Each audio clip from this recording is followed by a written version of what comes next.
सुदामा कुटी के जो महंत थे उनके एक बार दर्शन करने के लिए तुलसीदास जी पहुंचे तो उनकी हंसी करते हुए बोले, आप तो राम के परम भक्त हैं, आप कृष्ण के दर्शन कैसे करने आ गए?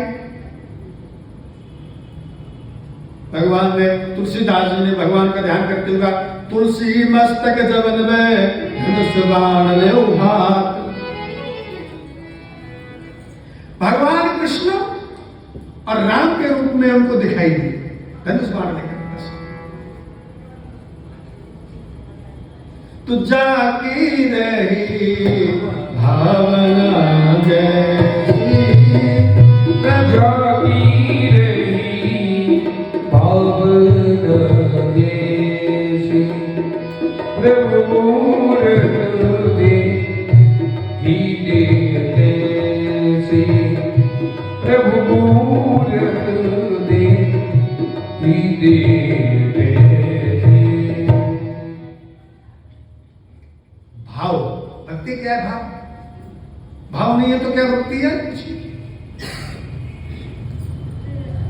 भगवान के विग्रह में हम भगवान के स्वरूप का भाव देखते हैं, भगवान को देखते हैं, वही तो भक्ति है।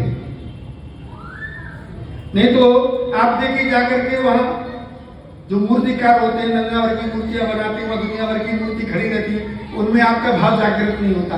मंदिर में जो मूर्ति खड़ी है उसमें आपका भाव जागृत होता है।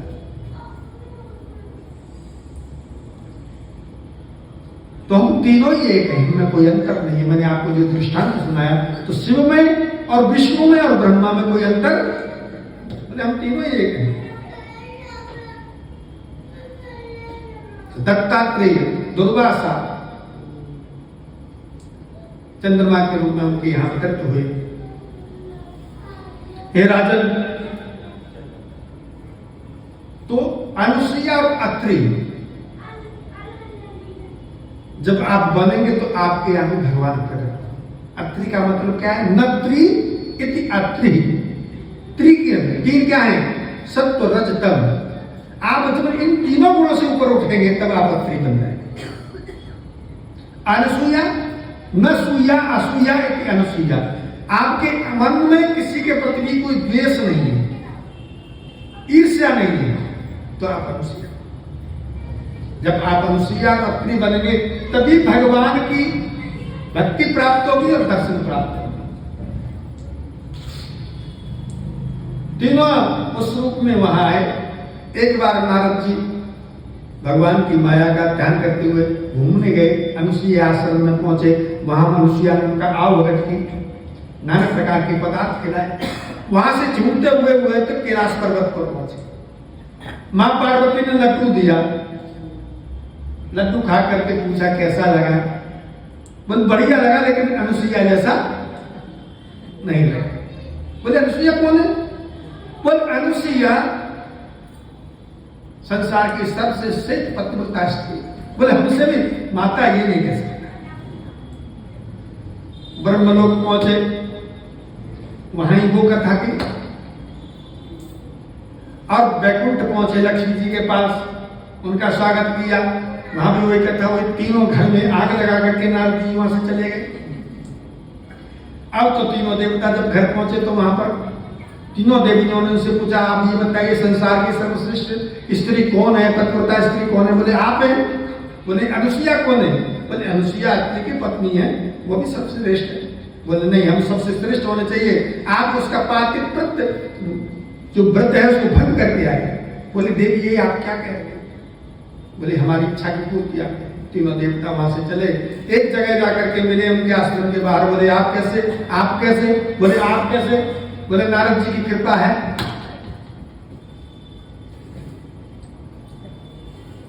तीनों ही साधु का वेश बना करके अत्रि ऋषि के आश्रम के बाहर पहुंचे। भिक्षाम देहि भिक्षाम देहि भिक्षाम देहि। सुंदर थाल में फल लेकर के अनुसूया माता बाहर निकली है, भिक्षा ले लीजिए। बोले हमको भिक्षा ऐसे नहीं लगे। तो आप कैसे लगे? बोले आप नग्न अवस्था में आकर के हमको भिक्षा दी।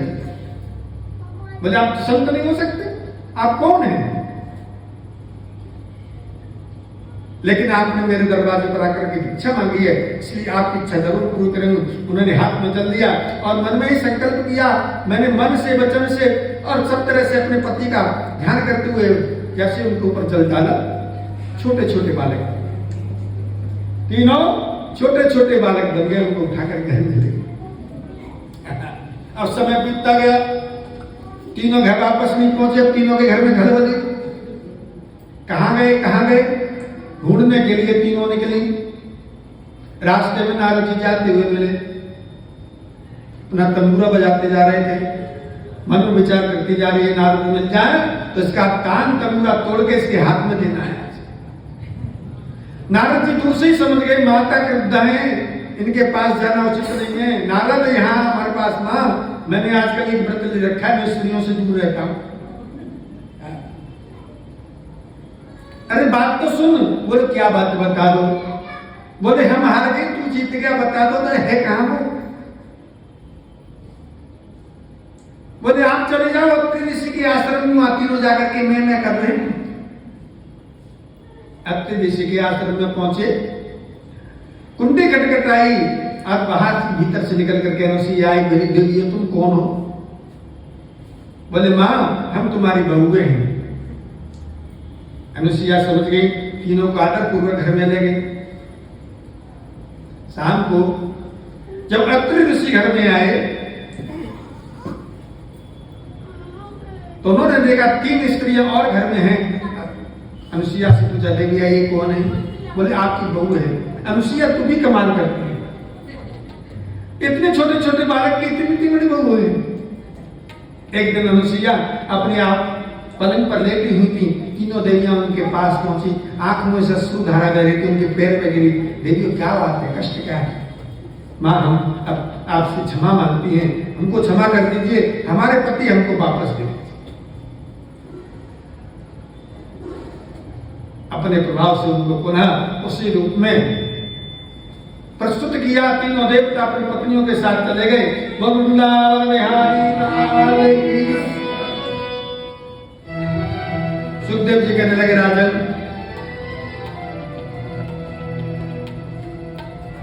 अब क्या सुनना चाहते हैं प्रभु। मैंने सुना है भगवान शंकर के भी दाक्षायणी का विवाह हुआ था, लेकिन उनको कोई संतान नहीं हुई। दक्ष प्रजापति से उनका मनोमालिन्य था। क्या बात, इस कथा को मुझे सुनाने की कृपा करें। तो ये कथा प्रसंग 3 जगह चल रहा है,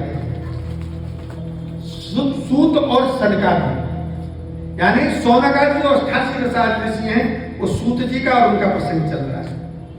इधर मैत्रेय जी का, विदुर जी का प्रसंग चल रहा है, और सुखदेव जी का और राजा परीक्षित का प्रसंग। तू पूरा विश्व सृजन सत्र है समेता परमश्रय तथा वर्गणा सर्वेशानुगा प्रयोग ने। एक बार प्रयागराज में कुंभ पड़ा, कुंभ जो अभी पड़ा था ना, ये त्रिग्रही जब 3 ग्रह जब इकट्ठे होते हैं तब कुंभ होता है। सूर्य, चंद्रमा और गुरु एक ही राशि में जब आते हैं तब कुंभ होता है। उस समय वहां दक्ष प्रजापति ने बहुत बड़े यज्ञ का आयोजन किया। उसमें सभी देवताओं को बुलाया, शंकर जी को बुलाया, ब्रह्मा जी को बुलाया, विष्णु जी को बुलाया। तो जब दक्ष प्रजापति ने सभा में प्रवेश किया उस समय सभी देवता खड़े हो गए, ब्रह्मा जी और विष्णु जी को छोड़ करके भगवान शंकर भी खड़े नहीं हुए। दक्ष प्रजापति ने मन में विचार किया, ये तो मेरे प्रभु हैं और ये मेरे पिता हैं, ये खड़े नहीं हुए कोई बात नहीं, ये तो मेरा दामाद है। मैं अगर आया हूं तो मेरे स्वागत में इसको खड़ा होना चाहिए। उनको क्रोध आ गया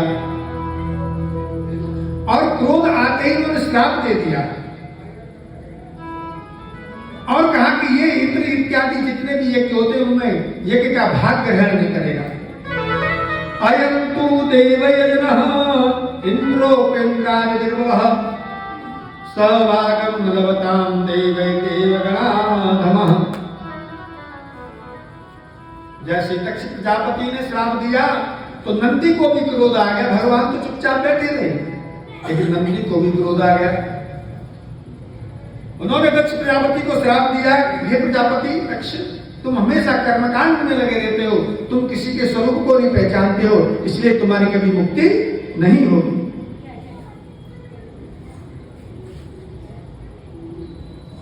जिन ब्राह्मणों ने भगवान शिव का अनादर किया, उन ब्राह्मणों को श्राप दिया, इन ब्राह्मणों तुम हमेशा कर्मकांड में लगे रहोगे, तुम्हें कभी भगवत मुक्ति प्राप्त नहीं होगी, ब्रह्म विद्या कभी प्राप्त नहीं होगी। प्रजापति को श्राप दिया, तेरा यह सिर कट जाएगा, बकरे का सिर लग जाएगा। जब आपस में इस तरह का विवाद उत्पन्न हो गया तो भगवान शंकर वहां से खड़े होकर चल गए।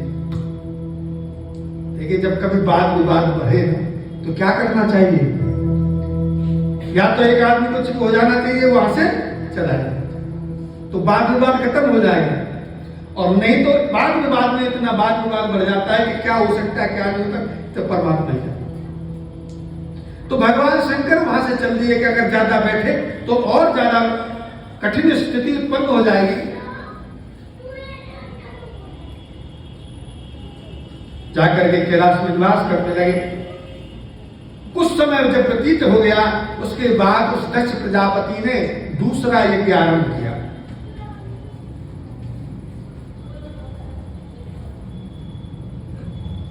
तो सबके पास निमंत्रण भेजा, लेकिन भगवान शंकर के पास निमंत्रण नहीं भेजा। सारे देवता